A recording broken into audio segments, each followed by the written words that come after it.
Maybe. That's okay. I'll just scream. I'll be really loud. Oh, that'll be perfect. Oh, hold on a second, I gotta stretch out. Oh, so much better. Are you dying? What is your question? You have to leave? Why don't you love me? It is funny when you realize Yeah. No, that's all you get. Just a picture of me. I tricked you. There, what about like, who's that girl behind me? Okay. You are most welcome. Continue being amazing. right now. Great, thank you. Okay, there's still some people coming in, so I'm gonna keep warming up. It's just how I roll. So whatever, talk amongst yourselves. I'm gonna do a headset. I didn't get to warm up this morning. I had to go straight to the FedEx Kinko's because you guys bought all my Android 17 prints, so I had to go get more. And then I came here and I just barely had coffee. And I didn't get to warm up. Old man legs. They feel so good. Do you remember when you could just flop down, like as a kid, you could just like blink and your legs would like spread? And you're not, it's not like that anymore. It hurts a little bit. God. Just be thinking of questions you want to ask. That's all you can do.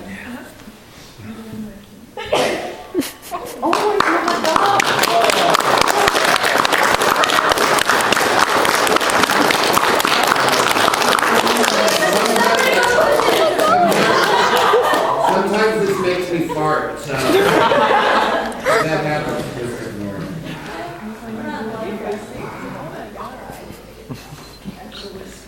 I should do that in the morning. Oh, you know, they're old. I didn't say I'm not awesome. Your face is beet red. I know. That's all the blood goes to your head. Whew, it's like drugs. It's like I just took a bunch of drugs. See, exercise and yoga, it could be like drugs. It's kind of awesome. I'm like, whoa. What type of drugs? Like standing on your head drugs. Those are the best kind. Yoga upside down. So it looks like, is it time? Is it time to start? Is it 1 o'clock? 104. 104? You're late. I'm late. That's horrible. Why did you guys let me start that? That's terrible. Hi, my name is Chuck. I'm an actor of the voice, or a voice actor. I'm also a face actor, occasionally a leg actor. I've been acting since... No, I'm good. Okay. Yeah, I got it. I have been acting since, I was born. Actually, I began acting in the womb. The doctor put a stethoscope to my mother's belly, and he heard 70 and said, "Why would you act Lincoln's speech?" It makes no sense. It's not even an appropriate joke. I began acting at a very young age with my brothers and sisters. We used to do charades, do little puppet shows, make our own movies. If you think about it, we all act. Everybody acts like as kids. That's all playing is. So we're all these really wonderfully gifted natural actors at age 2, 3, 4, 5. I mean, I don't remember, but maybe you play when you're, 18 months you play. I see 18 months. Maybe it's 6 months. I don't know if that kid's playing.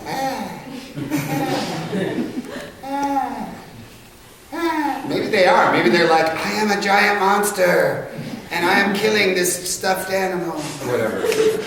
But so that's when I began acting. And then if you guys come to my acting workshop tonight, that's sort of the focus of that is getting you back into the sort of child mode. Because we all learn how to be good actors naturally as kids. Wow, I have that whistle in my voice now. When I said naturally, did you hear a whistle? It's like an old man thing. Say, I was telling people about stuff that was going on. Yeah, so like I learned how to act, and then you get older, and then people tell you stuff about yourself, and you accept it as reality, and you let it make you scared, and then you're like, oh, I can't act, or oh, I can't talk.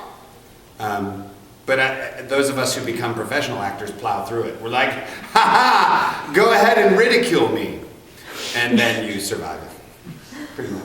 But I started acting in the roles of, my first role was Garlic Jr. in Dragon Ball Z. That's how the English people say their Z's. Also the Australians and New Zealanders, they say Z too.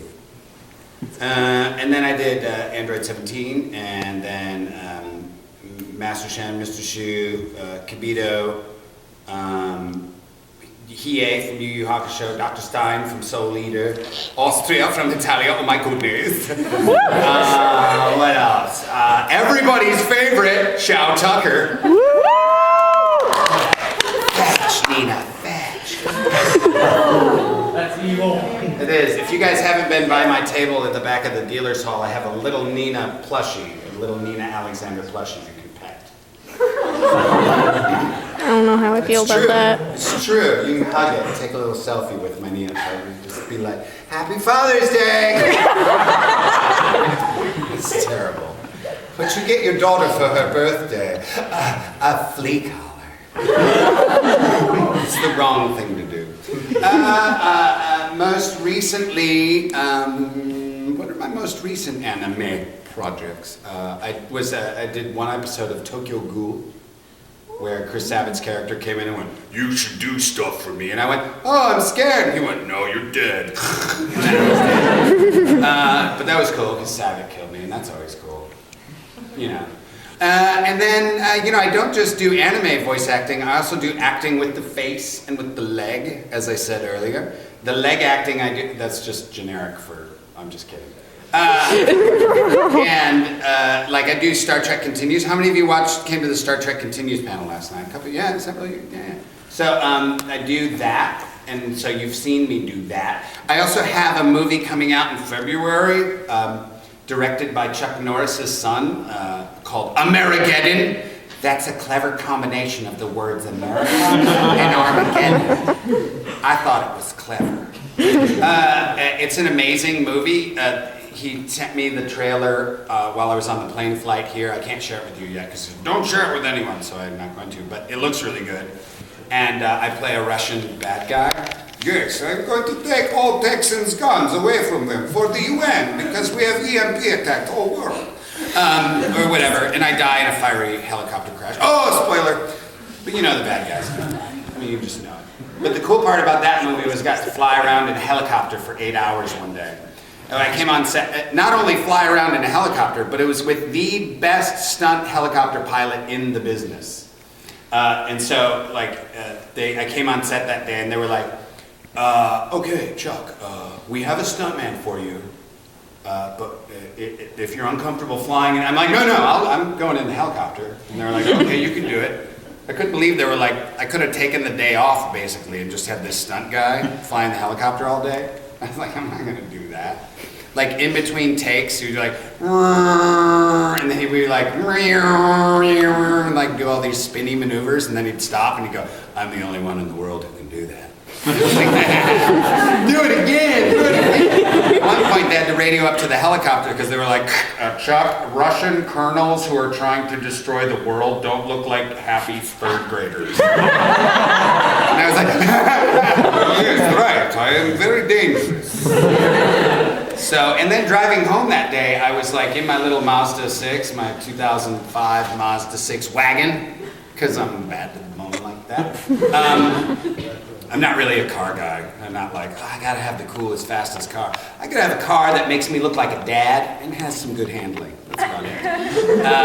And I was driving my car home that day, and suddenly I looked down and I was doing 120. Because I've been flying everywhere all day, flying at like 200 miles an hour everywhere we went. Because it was like, it was like time for lunch break, and it's like, do you want me to drop you off at base camp instead of riding in the transportation van? I was like, sure. And he went, and I got out and like went to my trailer. I was like, I'm a star! I'm a star! I just flew in a helicopter. Hi, how you you doing? Long time no see. Shh, we're having a private conversation. So I also do other acting. You know, I do video games, Borderlands 2. I was a bunch of characters in that. Matchstick, Mick Zafford, I don't know. Mick Zafford's the Irish one. He was an Irish character in there. Go get them damn hold-ons and blow them up, and other words that were written for me. Because I don't know all my lines. A lot of times people come up and say, what's your favorite line? And I'll be like, I don't know. So that's just information. Come to your voice actors with lines you want them to say and say, can you say blah, blah, blah, blah, blah? Because they'll do it.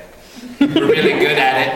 We're really good at talking when told to talk. That's a job. What else? How did I get into voice acting, you say? Okay, I will answer that question. A lot of times I just talk for the first part of this because I like to answer all the questions first. You know, I was in rehearsals one day, and this dude named Brad Jackson, who plays Oolong in DBZ, came up to me and he was like, hey, man, you should go audition for this thing. It's called Dragon Balls. And I was like, Dragon Balls? That sounds like porn. And he was like, no, it's Japanese anime. And I was like, definitely. And he was like, no, it's cool. You should go do it. Here's this guy's number. His name's Chris Sabat. I was like, Chris Sabat? Okay, I will call him. And I was like, deep, deep, deep, deep, deep, deep. Rotary dial? No, it wasn't that long ago. Smoke signaling him. Yeah, so, beep, beep, beep, beep, beep, beep, beep. Hi, a guy named Brad Jackson gave me your number so I could audition for your balls show.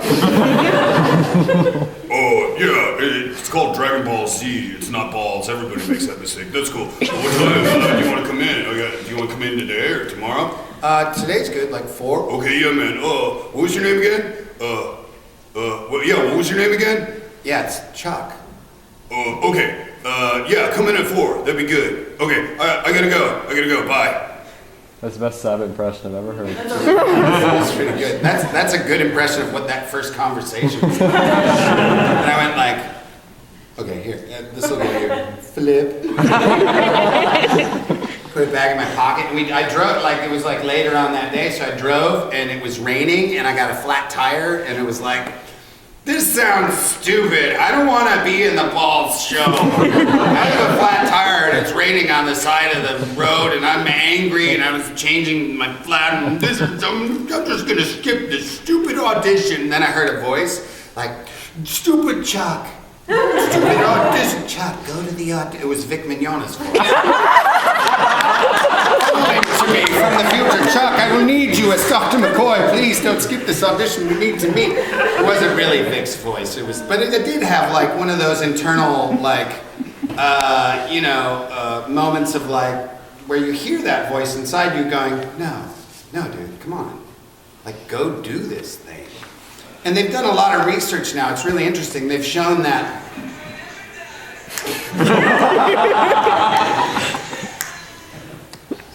Oh no, I'm going to keep going. They've done research to show that your first instinct, like if your instinct is like, I got to go do this thing, or I shouldn't go do this thing, or that guy's got an axe, I shouldn't leave it alone. If you have that first impression or first instinct, what they're showing in testing, like multiple choice testing, that they've tested people double blind where they think about the answer or they just look at them and pick the first instinct they have. And it turns out you do just about the same. If you were to just look at all the answers and go, and just pick whatever you thought was the right answer, you do pretty well, statistically speaking. Also, they've done something where they show people images, like they're like, it's a bunny, it's a puppy, it's another bunny, it's a bunny with a puppy, it's a balloon, it's a dead zombie, it's a bunny, it's a puppy, and you're like, okay. So they show you like a horrific picture, and you react to that horrific picture. Now get this, before your heart, personally, your heart reacts to the picture before your brain does. Your heart sees the picture first. So that's that sort of internal voice that we all have. Did you bring me water and Red Bull, June? Yeah. They only You had want sugar free though. So They only had sugar That's free. That's gonna be fun to open. And so when you have that instinct, like I did with Vic talking to me on the side of the road, you need to go with it. That voice that says,